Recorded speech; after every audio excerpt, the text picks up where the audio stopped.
Alhamdulillahirabbil alamin wa bihi nasta'in ala umuri dunya waddin wassalatu wassalamu ala asyrafil anbiya'i wal mursalin nabiyyina Muhammad wa ala alihi wa sahbihi ajma'in wa man ihtada bihuda wattaba'a atharahu ila yaumiddin amma ba'd. Kaum muslimin wal muslimat, para bapak, para ibu, saudara-saudari sekalian yang semoga senantiasa dirahmati dan diberkahi oleh Allah Subhanahu wa taala.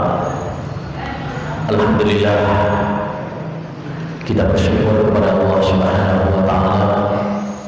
Kita memuji Allah Subhanahu wa taala karena hanya dengan nikmat Allah Subhanahu wa taala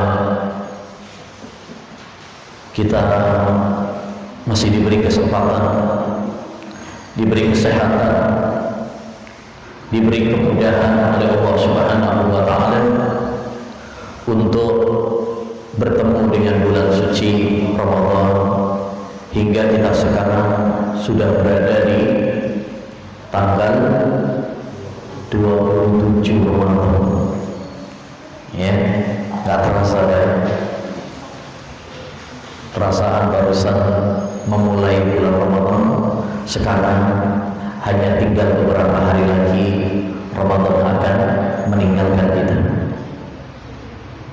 Benar kata Allah Subhanahu wa taala dalam Al-Qur'an ketika mensifati bulan Ramadan, ayyaman ma'dudat. Bulan Ramadan itu hanya beberapa hari yang bisa dihitung. Allah tidak menyebutkan bulan Ramadan itu 1 bulan, padahal 1 bulan. Atau Allah SWT tidak mengatakan bulan Ramadan itu 30 hari. Tapi Allah mengatakan ayyaman, hanya beberapa hari. Artinya apa? Ramadan itu berjalan begitu cepat, tidak terasa. Oleh karenanya, orang yang berbahagia, orang yang sukses adalah orang yang mengisi bulan suci Ramadan ini dengan amal-amal kebaikan, dengan ketaatan, dengan ibadah, sehingga Allah Subhanahu wa taala mengampuni dosa-dosanya.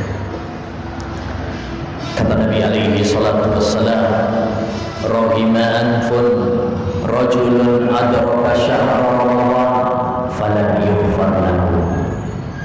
Sungguh rugi orang yang diberi kesempatan oleh Allah ketemu bulan Ramadan namun tidak diampuni dosa-dosanya oleh Allah SWT.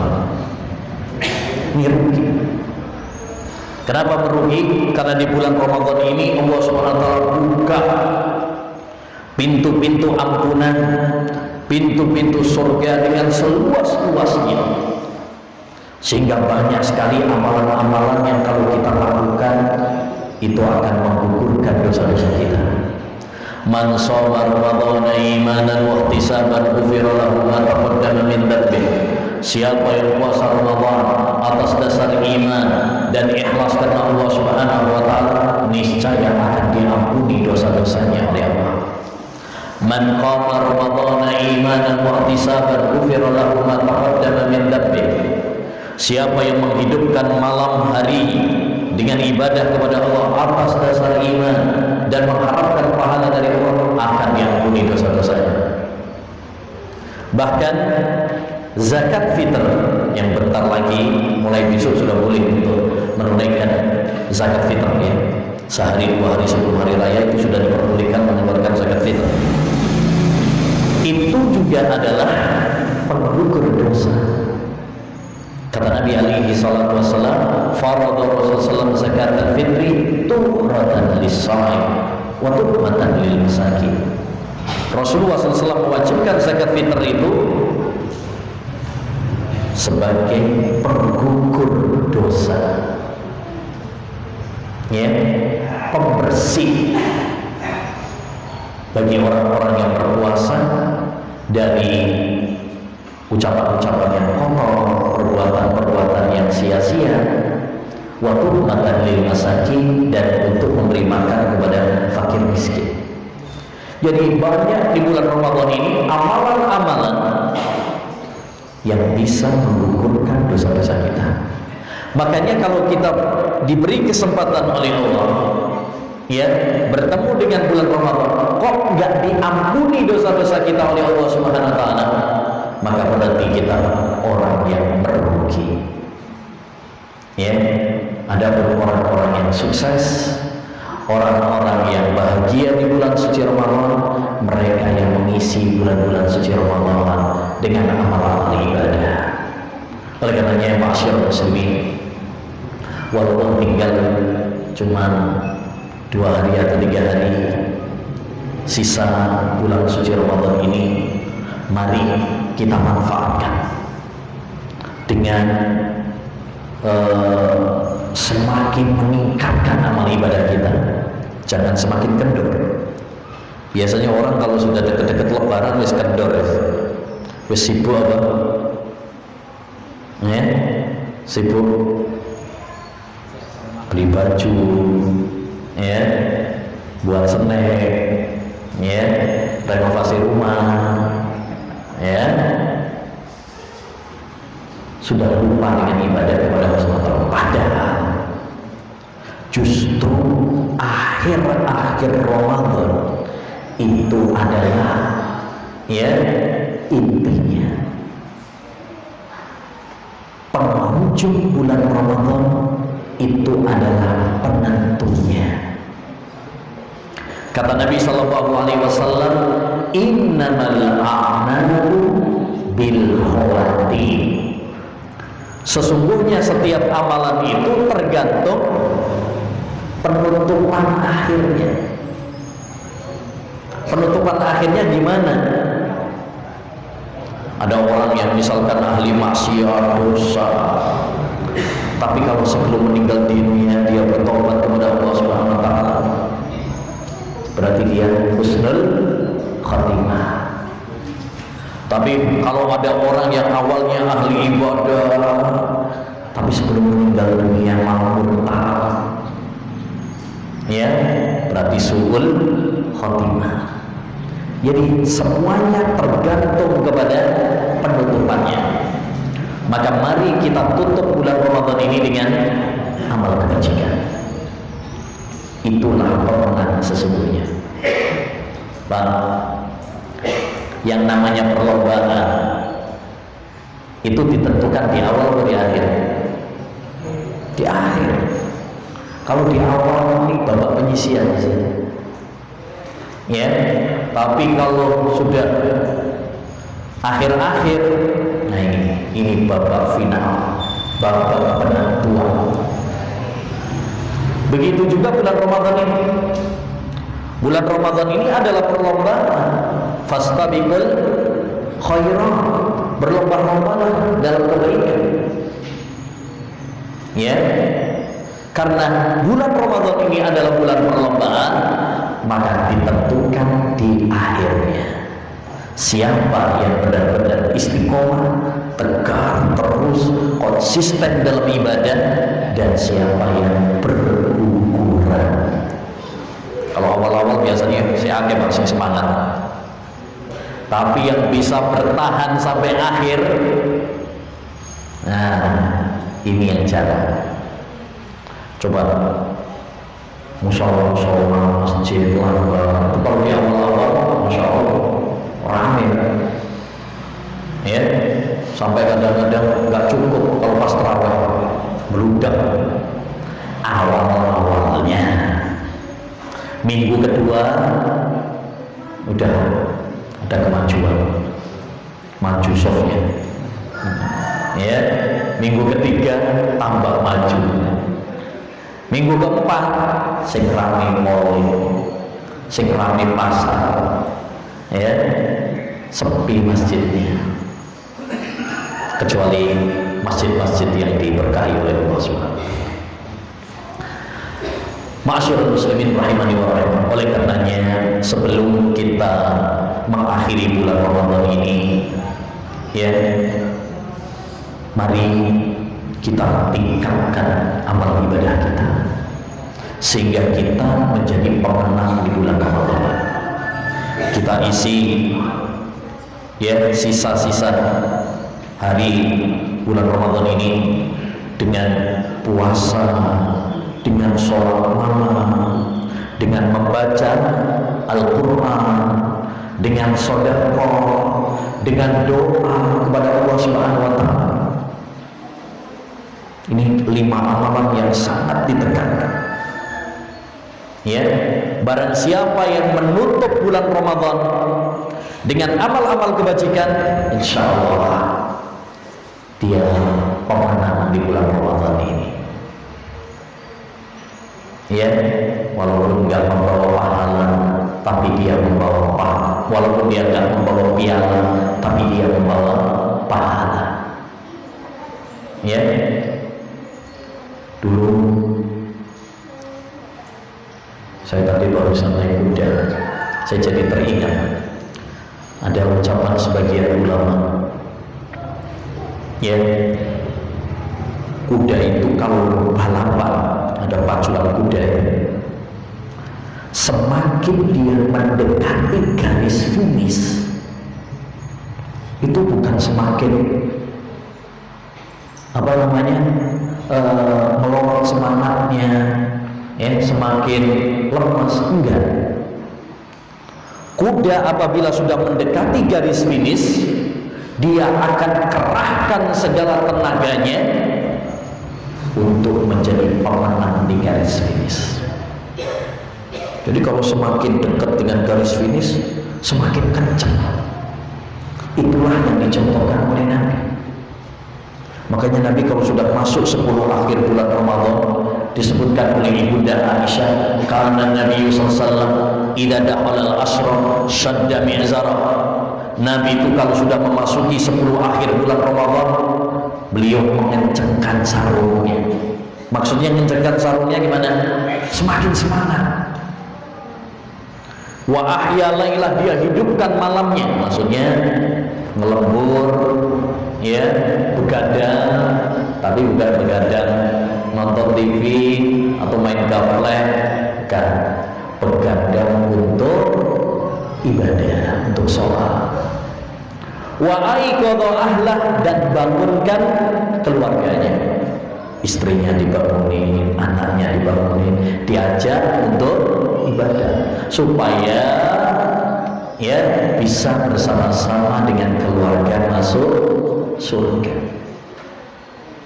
Ada salah seorang ulama namanya Sulaiman bin Mu'tamir bin Sulaiman. Dia mengatakan, bapakku kalau bulan Ramadan dia bangunkan kita ya, penghuni rumah, maksudnya keluarganya, anaknya, istrinya dibangunkan. Bapaknya mengatakan, nah, bangunlah, karena bisa jadi ini Ramadan terakhir kalian. Bisa jadi kalian gak mendapati Ramadan tahun depan. Bisa jadi ini tahun terakhir. Kita gak ngerti kapan Allah SWT akan mencabut nyawa kita. Ya, jangan, wah saya masih lama, saya seker. Siapa yang jamin? Di kuburan gak ada tulisannya khusus yang sudah tua. Gak ada. Ya, kematian itu gak pilih kasih. Kadang bayi juga mati, kadang masih muda, ya, seker, ya, keluar pakai sepeda motor ninja, pulang tinggal nama. Ya, kadang udah tua, gak mati-mati juga. Ya kan? Karena kematian itu semuanya sudah ditentukan oleh Allah Subhanahu wa Ta'ala. Kita nggak ngerti. Ada orang yang sakit lama, nggak meninggal dunia juga. Ada orang nggak sakit, tiba-tiba mati. Ya, makanya masyaallah muslimin rahimani wa rahimakumullah, mari kita gunakan bulan Ramadan ini, ya, kesempatan bagi kita untuk memperbaiki diri kita. Kita harus bersyukur ketika Allah mempertemukan kita dengan bulan Ramadan. Alhamdulillah. Karena nggak semua orang dikasih kesempatan ketemu sama bulan Ramadan. Tahun lalu banyak saudara-saudara kita ya dicabut nyawanya oleh Allah Subhanahu wa taala. Apalagi awal-awal merebaknya virus corona, banyak yang meninggal. Tetangga kita, sahabat kita, guru kita, ya banyak yang meninggal dunia. Makanya kalau tahun lalu itu lebih sepi ya, lebih sepi. Ya, alhamdulillah sekarang kita sudah bisa ya kajian lagi, bisa sholat tarawih lagi. Ini nikmat yang harus kita syukuri. Ketemu sama bulan Ramadan ini nikmat dari Allah SWT. Nggak semuanya Allah SWT kasih kesempatan dengan bertemu bulan suci Ramadan. Ketika Allah memilih kita bertemu dengan bulan suci Ramadan, bersyukur kepada Allah. Gunakan kesempatan ini untuk meningkatkan iman kita, meningkatkan amal ibadah kita, ya, mengumpulkan bekal kita, sanggup kita untuk setelah kematian kita. Ma'asyiral muslimin wal muslimat rahimani wa rahimakumullah. Bulan Ramadan bukan cuma sekedar rutinitas. Puasa itu bukan sekedar rutinitas, adat istiadat. Pokoknya setiap bulan Ramadan ya poso, ya. Nanti ketemu lagi bulan Ramadan, puasa lagi. Cuma sekedar itu saja, datang dan berlalu begitu saja. Enggak.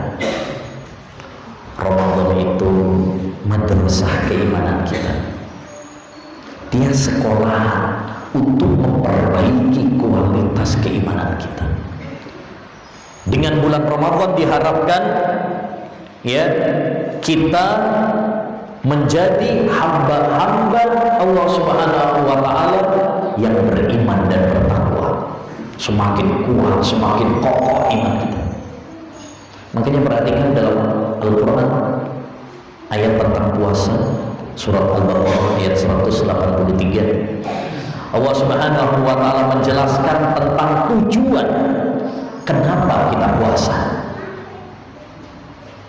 Ya, apa kita puasa itu biar sekedar lapar, haus, lemas? Enggak. Bukan itu. Tujuannya bukan itu. Kata Allah Subhanahu wa taala, ya ayyuhalladzina amanu, wahai orang-orang yang beriman. Siapapun kita yang mengaku beriman berarti sedang dipanggil sama Allah. Makanya kalau ada ayat dimulai wahai orang-orang yang beriman, itu ayat penting. Ya, ayat penting yang perlu untuk diperhatikan. Kutiba alaikumusiyam, diwajibkan kepada kalian puasa, kama kutiba alal ladzina min qablikum, sebagaimana diwajibkan kepada umat-umat sebelum kalian. Yahudi, Nasrani sebelum kita juga sudah puasa, bukan kita. Ya. Kemudian kata Allah, la'allakum tattaqun, agar kalian apa? Bertakwa. Ini tujuannya. Agar kalian melaksanakan perintah-perintah Allah, agar kalian meninggalkan larangan-larangan Allah Subhanahu wa taala. Ini tujuan kita puasa. Bukan cuma sekedar gak makan, gak minum, lapar, haus, bukan. Kata Nabi alaihi salatu wassalam, laisa siyamu minal akli wasyurb, innana siyamu minal lahwi warrafas. Puasa itu bukan cuma sekedar menahan dari makan dan minum, tapi puasa yang sebenarnya adalah menahan diri dari ucapan-ucapan yang kotor, menahan lisan kita dari omongan-omongan yang nggak benar. Demikian juga dari lahu, ya, perbuatan yang sia-sia, nggak ada gunanya, nggak ada manfaatnya. Ini hakikat ibadah puasa. Puasa yang sebenarnya bukan cuma sekedar menahan perut kita dari lapar dan haus, Tapi puasa yang sebenarnya adalah menahan seluruh anggota tubuh kita ini dari dosa. Menahan mata dari melihat yang haram. Apalagi sekarang zaman HP, ya, TV, kosong-kosong ada tontonan ini nggak tepat, ya. Nanti berarti dia puasa dari makan dan minum, tapi nggak puasa dari dosa. Puasa itu juga adalah menahan telinga kita dari mendengarkan yang haram, apalagi lagu-lagu, musik, nyanyian yang mengarah kepada ya perbuatan-perbuatan yang kecil. Ya. Kemudian juga menahan lisan kita dari omongan-omongan yang kotor. Jangan sampai kita puasa tapi omongannya masih kotor. Ya. Menahan hati kita dari noda-noda hati, dengki sama orang, sombong. Disinilah pentingnya kita tazkiyatun nufus. Apa itu tazkiyatun nufus? Membersihkan hati kita. Kata Allah Subhanahu wa taala dalam Al-Qur'an, qad aflaha man zakkaha wa qad khaba man dassaha. Sungguh bahagia dunia akhirat orang yang membersihkan hatinya. Dia bersihkan dari kotoran-kotoran. Jadi kotoran bukan cuma kotoran badan toh. Ya, kita kalau habis kerja kotor, ya kan? Kena tangan, kena lempung, kena, ya. Nah, ini kecut kabeh keringetan. Kita perlu mandi untuk membersihkan. Baju kita kotor, kita bersihkan pakai sabun. Ada yang lebih penting daripada itu, yaitu membersihkan hati kita dari kotoran-kotoran. Nah kita ini kalau lagi misalkan ada kumpul seperti ini, malu kalau kemudian badan kita kecut, baju kita kotor, isin Pak, nggak enak kalau tombol ampuni sopo, ya. Atau bajunya kotor, duit bujuk lah ini, kok kerawat belas, ya. Itu kalau kita penampilan kita kotor, malu sama orang. Ada yang harus kita lebih malu lagi, yaitu ketika Allah Subhanahu wa taala melihat hati kita penuh dengan kotoran, penuh dengan dengki, sombong, ya, dan lain sebagainya dari penyakit-penyakit hati. Karena bersihnya hati ini yang menjadi tolok ukur. Yang dilihat sama Allah Subhanahu wa taala itu bukan penampilan fisik kita, bukan ini ganteng, enggak ganteng, ayu, enggak ayu, ini hitam putih, ya, kaya miskin, bukan itu yang dilihat oleh Allah Subhanahu wa taala. Bukan itu patokan kemuliaan di sisi Allah. Yang dilihat oleh Allah Subhanahu wa taala itu adalah hati kita dan amal perbuatan kita. Kata Nabi sallallahu alaihi wasallam, "Innallaha la yanzuru ila suwarikum wa ajsamikum wa amwalikum." Sesungguhnya Allah tidak melihat kepada wajah-wajah kalian. Ya, ganteng tegak itu bukan dilihat, itu bukan patokan. Ya. Kemudian wa amwalikum, Allah enggak juga lihat kepada harta kalian, duit kalian berapa, kekayaan kalian berapa, itu bukan patokan. Walakin yanzuru ila qulubikum wa a'malikum. Tapi yang dilihat oleh Allah adalah hati kalian bersih apa enggak. Ya. Wa a'malikum, dan amal perbuatan kalian, ini yang dilihat sama Allah Subhanahu wa taala.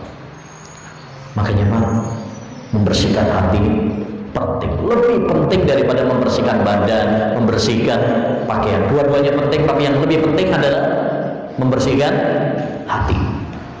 Kalau kebanyakan orang kan enggak, kebalik. Banyak di antara orang zaman sekarang itu lebih peduli sama penampilan daripada sama hatinya. Bajunya kotor langsung dicuci, badannya kecut mandi, ya, rumahnya kotor disapu, ya, sakit langsung diobatkan. Tapi coba hatinya kotor, coba ketika hatinya sakit, jarang yang berupaya untuk membersihkan, jarang yang berupaya untuk mengobati. Padahal ini lebih penting. Makanya ma'asyiral muslimin, melalui ibadah puasa ini mari kita bersihkan hati kita. Bulan puasa ini adalah momentum bagi kita untuk tazkiyatun nufus, membersihkan hati kita. Karena di balik ibadah puasa ini banyak pelajaran-pelajaran untuk membersihkan hati. Pertama, ya, di dalam ibadah puasa tersimpan, ya, pelajaran tauhidullah. Bagaimana kita mengesahkan Allah dalam beribadah, bagaimana kita memurnikan ibadah kita hanya kepada Allah satu-satunya. Itu diajarkan dalam ibadah puasa. Allah Subhanahu wa taala berfirman, "Man shoma ramadhana imanan wahtisaban ghufira lahu ma taqaddama min dhanbi." Barang siapa yang berpuasa Ramadan atas dasar iman dan mengharapkan pahala dari Allah, jadi dia ikhlas sama Allah Subhanahu wa taala, dia puasanya hanya karena Allah, ya. Makanya dalam hadis qudsi juga, illa siyam fa innahu li wa ana ajzi bihi yada'u ta'amahu wa syarabahu wa syahwatahu min ajli. Kecuali puasa saya akan kasih pahala dengan kelipatan yang tidak terhingga. Kenapa? Karena orang yang berpuasa itu meninggalkan makan, meninggalkan minum, meninggalkan berhubungan badan dengan istrinya min ajli, hanya karena aku. Maka ini memberikan pelajaran kepada kita agar di dalam beribadah kepada Allah Subhanahu wa taala apa? Ikhlaskan, murnikan, peruntukkan semata-mata hanya kepada Allah, karena Allah, bukan karena yang lain. Inilah tauhid yang karenanya Allah Subhanahu wa taala menciptakan kita. Inilah tauhid yang karenanya Allah mengutus para nabi dan para rasul. Inilah tauhid yang karenanya Allah menurunkan kitab-kitabnya termasuk Al-Quran. Wa ma khalaqtul jinna wal insa illa liya'budun. Kata Allah, tidaklah saya ciptakan jin dan manusia kecuali untuk beribadah hanya kepada Allah. Wa ma umiru illa liya'budullaha mukhlishina lahuddin. Tidaklah mereka diperintahkan kecuali hanya beribadah semata-mata kepada Allah saja. Dan banyak lagi ayat-ayat yang lain yang menganjurkan kepada kita agar di dalam beribadah peruntukkan kepada Allah saja. Iyyaka na'budu wa iyyaka nasta'in. Hanya kepada Engkau ya Allah kami beribadah, dan hanya kepada Engkau kami minta pertolongan, bukan untuk yang lain. Puasa itu hanya untuk Allah, bukan untuk yang lain. Demikian juga ibadah-ibadah yang lain. Kalau kita sholat hanya untuk Allah. Kalau ada orang sedekah hanya karena Allah, jangan riya. Ada orang haji, umrah, niatkan karena Allah Subhanahu wa taala, bukan nanti supaya dipanggil Pak Haji atau Bu Haja. Ya, bahkan dalam riwayat Muslim pernah disebutkan bahwa ada 3 golongan yang pertama kali dicampakkan, diseret ke neraka. Itu 3 orang.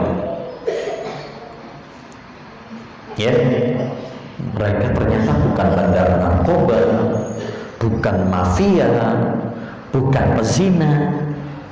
Justru yang pertama kali diseret ke neraka itu orang-orang yang nampaknya melakukan amal-amal kebaikan. Yang satu meninggal di medan perang, yang satu suka membaca Al-Quran, yang satu suka bersedekah. Ini yang pertama kali diseret ke neraka.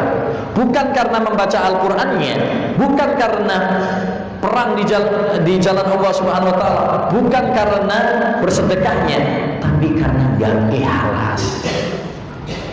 Yang satu perang supaya dipanggil pahlawan, yang satu ya sedekah supaya dipanggil dermawan, yang satu baca Al-Quran supaya dipanggil qori, wah suaranya wapi tenang, ya, dan sebagainya. Makanya penting sekali bagi kita, ma'asyiral muslimin rahimani wa rahimakumullah, ya, mentauhidkan Allah, membersihkan hati kita dengan tauhid, ya. Peribadahan semuanya serahkan hanya kepada Allah Subhanahu wa Ta'ala saja. Jangan kepada selain Allah, siapapun dia, apapun dia, entah itu wali, entah itu kuburan, malaika, jin, ya, atau yang lainnya, ya, tidak boleh untuk dijadikan tandingan dan sekutu bagi Allah Subhanahu wa Ta'ala. Yang kedua, di antara cara untuk mensucikan hati yang diajarkan dari ibadah puasa juga adalah dengan ittiba. Ittiba itu artinya meneladani, mencontoh, mengikuti Nabi Muhammad SAW. Dan itu diajarkan dari ibadah puasa, ya. Kenapa kita puasa? Mulainya dari subuh sampai maghrib. Boleh nggak kira-kira kalau ada orang merubah puasanya? Sahur sebelum maghrib, buka nih pas subuh. Boleh nggak? Nah, nggak boleh. Kenapa nggak boleh? Karena menyelisihi aturan Rasulullah SAW. Nggak boleh ibadah itu bikin tata cara sendiri. Oh, enak. Sahur sebelum maghrib, bukone pas subuh enak, turut tok. Nah, gampang, ya. Ibadah itu bukan pakai perasaan. Nggak perlu kita bikin, oh menurut saya api, enak. Bukan pakai perasaan. Ibadah itu bukan apa kata banyak orang, bukan menurut adat istiadat nenek moyang, bukan. Ibadah itu mengikuti dalil, mengikuti Rasulullah SAW. Ya, kalau kita pengen bahagia, pengen selamat, ya, pengen jaya, maka hendaknya kita mengikuti Rasulullah SAW. Kata Nabi dalam masalah ibadah puasa, la yazalun nasu bi khairin ma ajjalul fitra wa akharus sahur. Senantiasa manusia dalam kebaikan selama mereka itu segera dalam berbuka dan mengakhirkan sahur. Jadi kata Nabi, manusia itu dalam kebaikan, dalam kejayaan, dalam keberkahan, ya. Kapan? Kalau mereka itu segera dalam berbuka. Kalau sudah tenggelam matahari, terbenam matahari, sudah masuk waktu maghrib, dia segera berbuka. Enggak ditunda-tunda kayak orang Yahudi dulu itu nunda-nunda, Pak, atau orang-orang Syiah itu nunda-nunda, nunggu munculnya bintang baru buka puasa. Ini menyelisih sunnah Nabi, ya. Dan selama mereka mengakhirkan sahur, jadi kalau sahur diakhirkan, jangan sahur sebelum tidur sahur, atau jam 12 sahur, akhirnya turun tangi-tangi keluar. Ya, sahur itu menjelang subuh. Ya, 1 jam, setengah jam sebelum subuh. Itu waktunya sahur. Sepertiga malam terakhir. Ya, itu waktu yang sangat istimewa saat turun ke langit dunia dan mengabulkan doa-doa hamba. Sehingga orang setelah sahur langsung siap-siap untuk sholat subuh. Ya, dan perlu diketahui bahwa batas akhir sahur itu adalah subuh, fajar shadiq. Ya, bukan imsak, bukan imsak. Jadi kalau kita lagi makan sahur terus imsak terus lanjut karena itu bukan batas akhir. Batas akhir sahur itu kapan? Subuh. Wa kulu washrabu hatta yatabayyana lakumul khaytul abyad minal khaytil aswadi minal fajr. Makan dan minumlah kalian sampai ya nampak benang hitam dari benang putih pada saat fajar sore, yaitu masuknya waktu subuh. Jadi batas akhirnya subuh, bukan imsak. Ya, nah itu nggak ribut kesusuan, ya, kesel kabeh. Jadi ma'asyiral muslimin rahimani wa rahimakumullah, kalau kita ingin diberkahi oleh Allah Subhanahu wa taala hidup kita, ikuti sunnah Rasulullah SAW.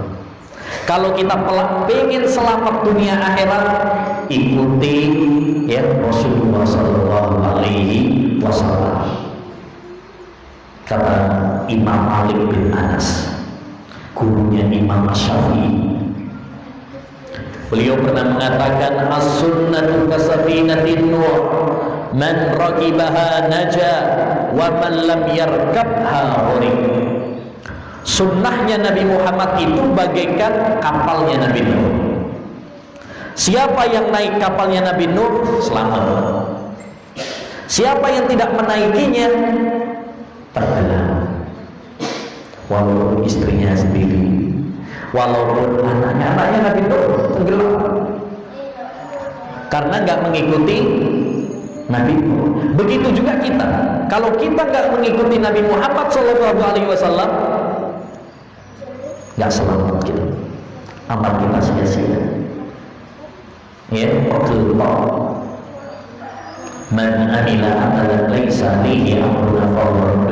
Barang siapa yang kepada Allah Subhanahu hanya modal perasaan, hanya modal mimpi, atau mengikuti apa kata banyak orang.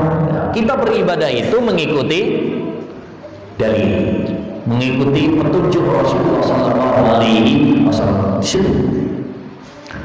Jangan sampai kita sudah pegel tapi ternyata nggak ada faedahnya. Diibaratkan oleh seorang ulama yaitu Imam Ibnu Qayyim seperti orang yang bepergian mudik, ya, tapi kopernya, tasnya bukan diisi pakaian, bukan diisi jajan, ya, tapi diisi kerikil sama batu-batuan. Nganggur itu, ya. Orang kalau bepergian mudik itu diisi apa?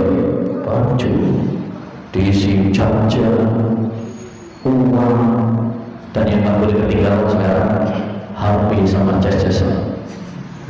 Di kolek ketinggalan HP sama jas-jasan balik mana, ya. Nalai ujung, ketinggalan istri aja nggak kayak gitu. Baik. Yang ketiga, di antara kiat untuk mensucikan hati kita dengan ibadah puasa ini adalah doa. Di dalam ibadah puasa ini kita dianjurkan untuk banyak berdoa, karena doa orang yang berpuasa itu mustajab. Makanya kalau dalam surat Al-Baqarah, sampai bisa cek surat Al-Baqarah ayat 186, ketika Allah Subhanahu wa taala menjelaskan tentang masalah hukum puasa, di tengah-tengah masalah puasa Allah Subhanahu wa taala mengatakan, wa idza sa'alaka ibadi anni fa inni qarib ujibu da'watad da'i idza da'an. Kalau hambaku bertanya kepadamu wahai Muhammad tentang aku, jawablah, aku sangat dekat dengan hambaku. Ya, saya akan mengabulkan doa-doa mereka. Ayat ini diletakkan oleh Allah SWT di tengah-tengah pembahasan masalah puasa. Tujuannya apa? Faedahnya apa? Kata Imam Ibnu Katsir dalam tafsirnya, untuk memberikan penjelasan bahwa ya, doa orang yang berpuasa itu sangat dianjurkan, sangat dikabulkan. Makanya kita perbanyak doa di bulan puasa, ya, perbanyak doa. Karena doa orang yang puasa itu tidak ditolak oleh Allah Subhanahu wa taala. Ada hadis dari Nabi SAW, salasu da'awatin la turad, ada 3 doa yang tidak akan ditolak oleh Allah Subhanahu wa taala.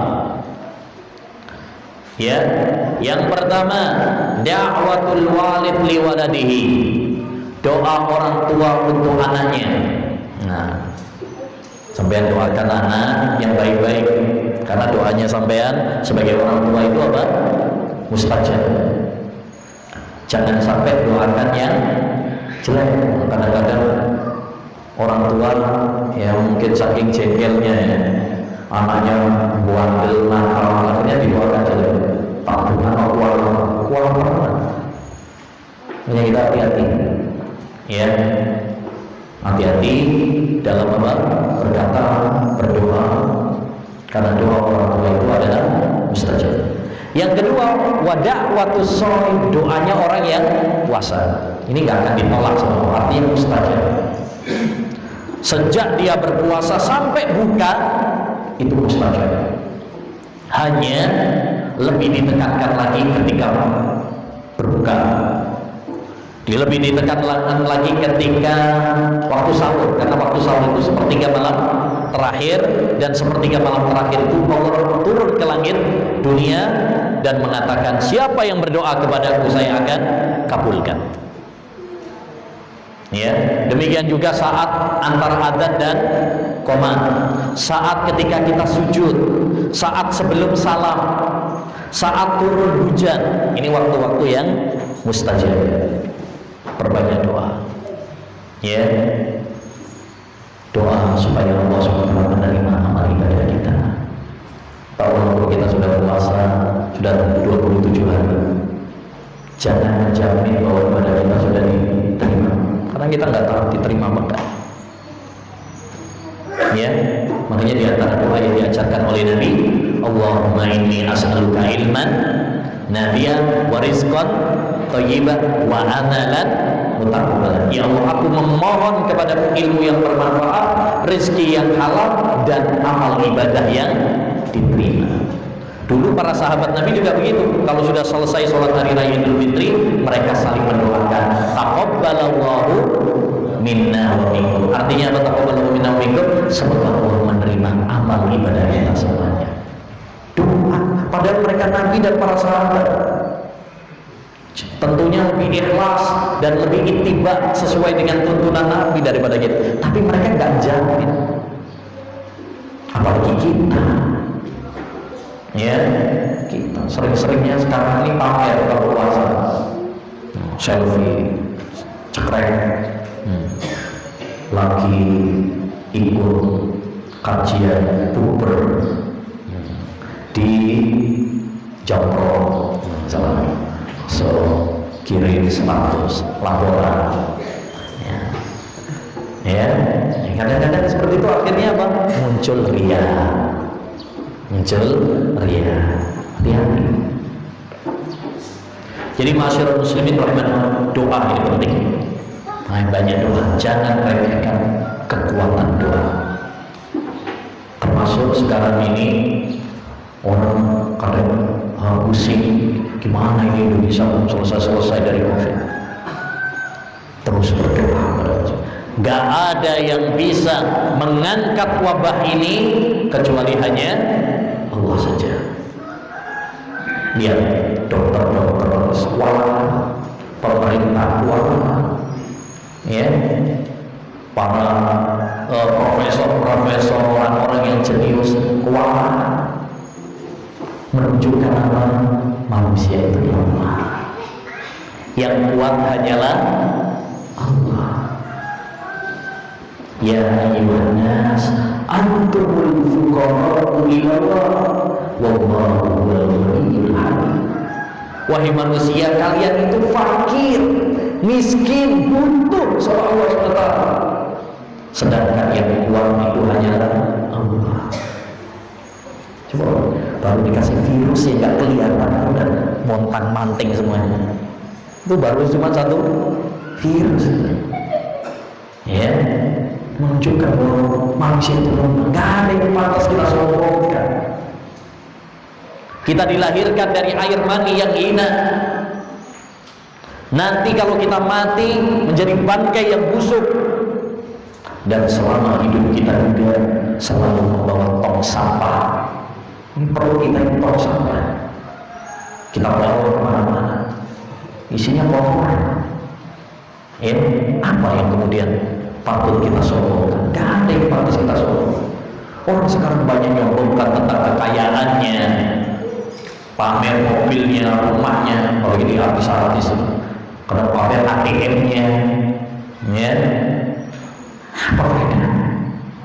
Ya, pamer tentang kekuatan militernya, ekonominya, ya, teknologinya. Semua itu tidak ada manfaatnya tanpa pertolongan dari Allah Subhanahu wa Ta'ala. Manusia lemah. Maka banyak doa yang bisa menyelamatkan kita, yang bisa melindungi kita, yang bisa mengangkat wabah ini dari kita hanyalah Allah Subhanahu wa Ta'ala. Ad-du'a yanfa'u mimma nazal wa mimma lam yanzil, fa'alaikum ibadallahi bid-du'a. Kata Nabi SAW, sesungguhnya doa itu bermanfaat untuk musibah yang belum terjadi dan musibah yang sudah terjadi. Belum terjadi supaya nggak kena, dan setelah terjadi supaya segera diangkat sama Allah Subhanahu wa Ta'ala. Fa'alaikum ibadallahi bid-du'a, maka perbanyaklah doa wahai hamba-hamba Allah. Ya. Kemudian yang keempat, ma'asyiral muslimin, di antara tazkiyatun nufus, mensucikan hati dengan puasa adalah mengingat kematian, mengingat akhirat. Puasa mengajarkan kepada kita untuk ingat akhirat, ingat mati. Ya. Makanya di antara hadis Nabi SAW dalam masalah puasa itu, lis-shaimi farhatan, bagi orang yang puasa itu memiliki dua kebahagiaan. Senang orang puasa itu, dia memiliki dua kebahagiaan. Kebahagiaan yang pertama ketika di dunia, farhatun inda fitri, kegembiraan yang pertama ketika buka puasa. Sampai kalau pas buka senang, nikmat, walaupun cuma sekedar es teh, segernya masya Allah.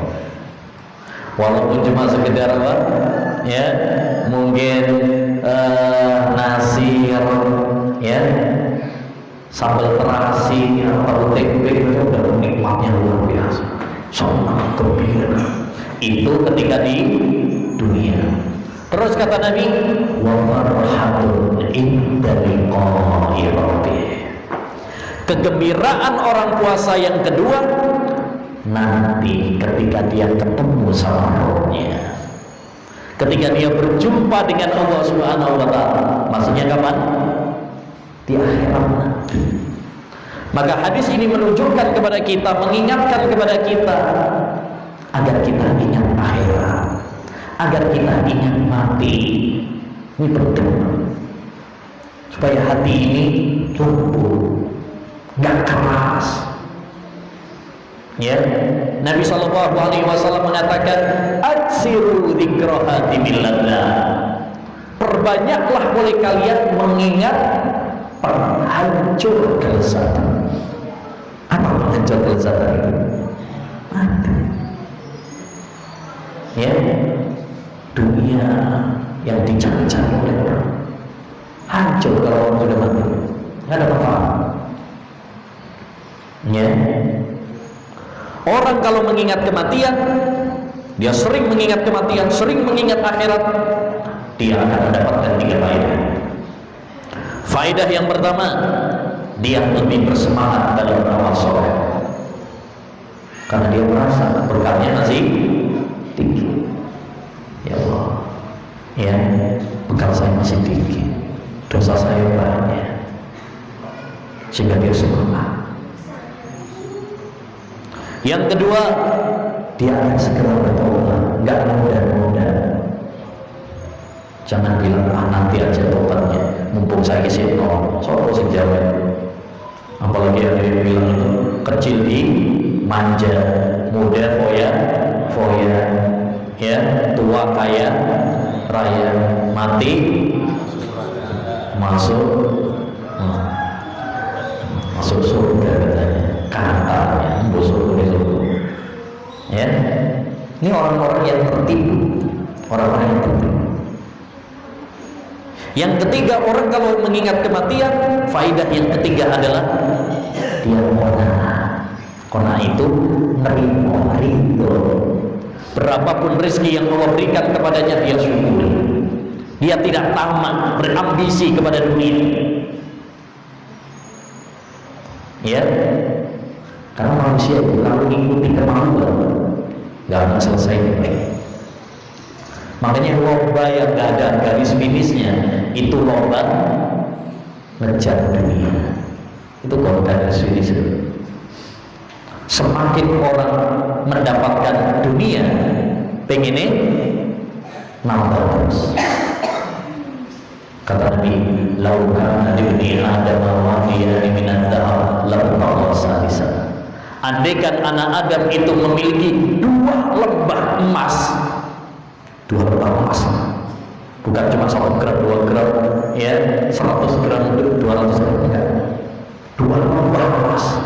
Lam tawasa bisa, dia akan cari yang kurang terus. Itu kalau mengikuti dunia.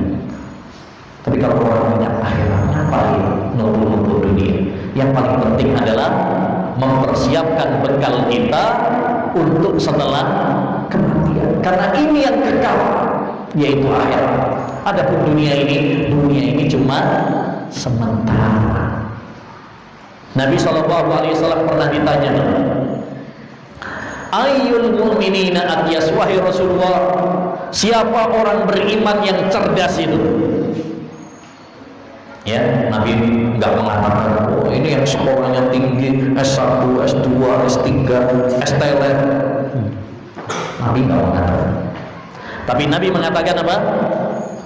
Orang yang paling cerdas adalah aksaruhum dzikran lil maut wa ahsanuhum isti'dadan lima ba'd. Orang yang sering mengingat kematian dan semangat mempersiapkan bekal untuk setelah kematian. Ini orang paling cerdas. Walaupun mungkin SD nggak lulus, tapi kalau dia sering mengingat kematian, dia rajin ibadah, mempersiapkan bekalnya untuk kematian, setelah kematian, ini bang orang paling cerdas. Tapi walaupun dia profesor, doktor, tapi kalau dia yang dia kejar cuma dunia, nggak pernah ingat akhirat, ini berarti orang paling goblok di dunia. Ya, nggak ada artinya gelar ini. Kenapa? Karena yang dia cari adalah yang fana. Dunia ini, kata Nabi SAW, perumpamaan dunia dengan akhirat. Ya, kata Nabi, wallahi, ya, kata Nabi SAW, madunya fil akhirah illa mislu ma yaj'alu ahadukum usbahu fil yam falyad'u ma la yarju. tidaklah dunia dibandingkan dengan akhirat kecuali seperti orang yang mencelupkan tangannya ke laut, terus dia tarik lagi tangannya, lihat yang nempel di jarinya itu berapa? Paling setetes dua tetes. Setetes dua tetes ini, Mbak, ini perumpamaan apa? Dunia. Ya, adapun kenikmatan akhirat itu apa? Seperti hamparan lautan yang begitu luas. Coba praktekkan hadis ini. Sekali-kali pergi ke laut, apa yang laut, ya, si jauh, nah, bisa rekreasi, ya, ke laut, praktekkan hadis ini, sampai celupkan tangan, terus tarik. Yang setetes dua tetes ini dunia. Lautan yang begitu luas, itulah kenikmatan apa? Kelak di akhirat di surga. Jadi nggak ada apa-apanya di ya, maka mari kita ingat akhirat. Kita ingat apa? Jam berapa maghribnya? Yang terakhir, di antara mensucikan hati dengan puasa adalah dengan memperbaiki akhlak kita. Tadi sudah kita sebutkan, puasa itu bukan cuma sekedar nggak makan sama nggak minum, bukan itu puasa. Puasa itu adalah yang memperbaiki akhlak kita, yang adab kita. Makanya Nabi SAW pernah mengatakan, "Man lam yada' qawla zur wal amala bihi, falaysa lillahi hajah fi an yada'a ta'amahu wa syarabahu." Siapa yang tidak meninggalkan ucapan kotor, ucapan dusta, maka orang tidak butuh tatkala dia nggak makan dan minum. Butuh sama Allah nggak butuh, dia nggak makan, nggak minum, lapar, haus, nggak butuh. Kenapa? Karena dia cuma sekedar menahan diri dari lapar dan haus, tapi nggak menahan dari dosa. Puasa tapi jalan dosanya jalan terus, nggak dia rem. Ya, dosa mata, dosa telinga, dosa tangan, dosa lisan, terus jalan. Berarti nggak ada perbaikan akhlak. Makanya ma'asyiral muslimin, melalui ibadah puasa ini, mari kita perbaiki akhlak kita. Dan akhlak itu ada 3. Pertama, berbuat baik sama orang. Ya, kita berusaha membahagiakan orang, nolong orang. Yang kedua, yaitu tidak menyakiti orang. Dan yang ketiga adalah menebar senyuman. Saya kira itu yang bisa disampaikan. Mudah-mudahan apa yang telah kita pelajari ini bermanfaat bagi kita semuanya. Ya, semoga Allah Subhanahu wa taala mengampuni dosa-dosa kita semuanya, dan semoga Allah Subhanahu wa taala menerima amal ibadah kita semuanya di bulan puasa ini, dan semoga Allah Subhanahu wa taala memasukkan kita semuanya di surganya bersama keluarga kita tercinta. Amin ya rabbal alamin. Wassallallahu wasallam ala nabiyina Muhammad wa ala alihi wa sahbihi ajma'in. Assalamualaikum.